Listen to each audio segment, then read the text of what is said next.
Assalamualaikum warahmatullahi wabarakatuh. Perkenalkan, nama saya Raja Palepi dengan NIM 01021382429166. Di sini saya ingin menjelaskan materi dari tugas ekonometrika dasar. Jadi soal yang pertama adalah perhatikan hasil estimasi regresi data panel berikut yang menggunakan metode ordinary least square, yaitu in pendapatan sama dengan 7,215 ditambah 0,082 pendidikan ditambah 0,015 umur dikurang 0,124 perempuan ditambah 0,098 internet ditambah UI. Pertanyaan, jelaskan interpretasi dari semua koefisien di variabel independen dalam persamaan di atas. Jawaban, karena variabel dependen menggunakan transformasi logaritma natural yaitu IN, maka interpretasi koefisien variabel independen dihitung dalam bentuk persentase perubahan pada variabel dependen dengan asumsi variabel lain konstan atau ceteris paribus. Jadi yang pertama ada konstanta nilai dari pendapatan yaitu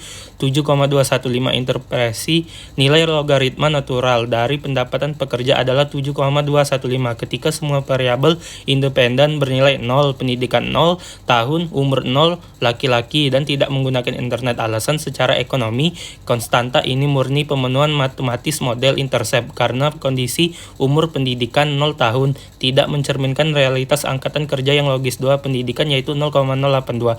Jika setiap tambahan 1 tahun masa sekolah, maka pendapatan bulanan pekerja diprediksi akan meningkat sebesar 8,2%. Alasan, dalam model semi-log atau log linear, koefisien variabel kontinu langsung dikalikan 100 untuk mendapatkan persentase perubahan pada variabel dependen.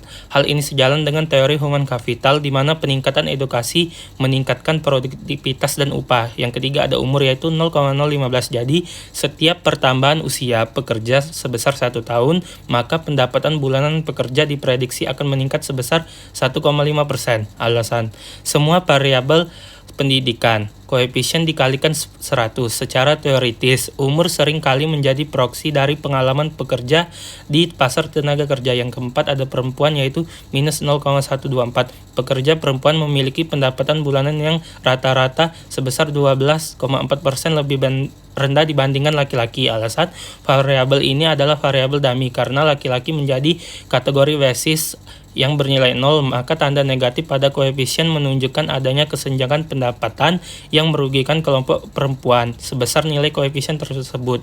Yang terakhir ada internet yaitu 0,098. Jadi pekerja yang tidak menggunakan internet untuk bekerja menggunakan pendapatan rata-rata 9,8% lebih tinggi daripada tidak menggunakan internet. Alasan, angka 1 menunjukkan pengguna internet. Koefisien positif mengindikasikan bahwa pemanfaatan teknologi digital memberikan premi atau tambahan pendapatan yang signifikan dibanding kelompok kontrol non-pengguna internet. Soal nomor kedua adalah seorang peneliti ingin menganalisis pengaruh belanja pemerintah daerah terhadap pertumbuhan ekonomi pada 4 provinsi A, B, C, dan D selama periode 2018 sampai 2025 menggunakan data panel. Pertanyaan yang pertama ada susun model regresi LSDP. Yang kedua ada berapa jumlah variabel dummy provinsi yang harus dimasukkan ke dalam model. Jadi jawaban yang pertama yaitu bentuk model LSDP, misalnya Y dalam kurung IT sama dengan pertumbuhan ekonomi provinsi I pada tahun T, X IT belanja pemerintah daerah, DB, DC, dan DD dummy provinsi.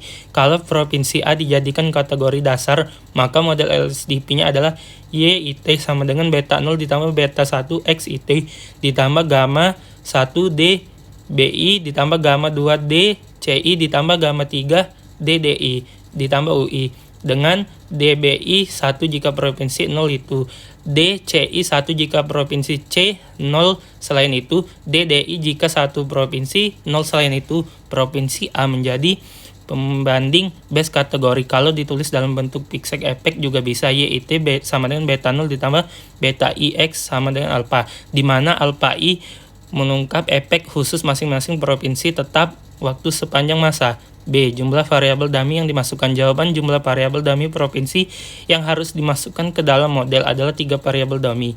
Alasan ke-1 yaitu aturan N dikurang 1 dalam ekonometrika. Jika jumlah kategori grup atau individu berukuran N, maka jumlah variabel dummy yang boleh dimasukkan ke dalam model regresi yang memiliki konstanta atau beta 0 adalah sebesar N kurang 1. Diketahui jumlah provinsi N sama dengan 4, maka 4 dikurang 1 sama dengan 3, itulah jumlahnya. Yang kedua adalah menghindari variabel dummy bootstrap. Jika memasukkan seluruh 4 variabel dummy bersamaan dengan nilai konstanta beta 0, maka jumlah linear dari keempat variabel dummy tersebut akan sama persis dengan kolom intercept. Hal ini memicu masalah multikolinearitas sempurna, sehingga matriks data tidak dapat di-inverse dan parameter model dianggap gagal diestimasikan oleh OLS. Yang ketiga, yang terakhir adalah fungsi kategori basis satu provinsi yang tidak dilibatkan variabel dummy-nya. Contoh provinsi A secara otomatis bertindak sebagai kategori basis pembanding atau nilai intercept provinsi lainnya, dibaca sebagai deviasi perbedaan relatif terhadap intercept provinsi A tersebut.